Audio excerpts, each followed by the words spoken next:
கர்த்தருக்கு ஸ்தோத்திரம். இன்றைய நற்செய்தி நமக்குள்ளே உப்புடையவர்களாக இருக்க வேண்டும். மார்க்கின் சுவிசேஷம் 9வது அதிகாரம் 49-50 இயேசு கிறிஸ்து சொல்றாங்க, எந்த பலி உப்பினால் உப்பிடப்படுமா, அதே போல மனுஷனும் அக்கினியினால் உப்பிடப்படுவான்னு இருக்க.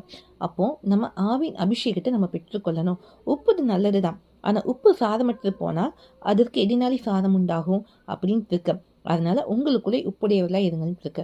அப்ப என்னன்னா, உப்புல அந்த சாதம் இருந்தாதான் அது போட்டு பிரயோஜனம், இல்லைன்னா பிரயோஜனம் கிடையாது. இன்னைக்கும் ஆவியானவரின் நடத்துதல் இருந்தாதான், ஆவியில அனல் உள்ளவர்களா இருந்தாதான் நம்ம வாழ்க்கை அர்த்தமா இருக்கும். ஆவியில அனல் இல்லைன்னு வைங்க, சாதம் இல்லைன்னு வைங்க, பிரயோஜனம் கிடையாது. அது வெளி கொட்டப்படுறது தான் இதாகும் இருக்கு. கடைசியா ஏசப்பா சொன்ன அதுல ஒரு வார்த்தை என்னன்னா, ஒருவரோடு ஒருவர் சமாதானம் இருங்கள். எந்த அளவுக்கு நம்ம ஆவியினால நடத்தப்படுதோமோ அந்த அளவுக்கு நம்ம சமாதானம் பண்ணதுல இருக்கணும், சண்டே பண்ணல இருக்கக்கூடாது.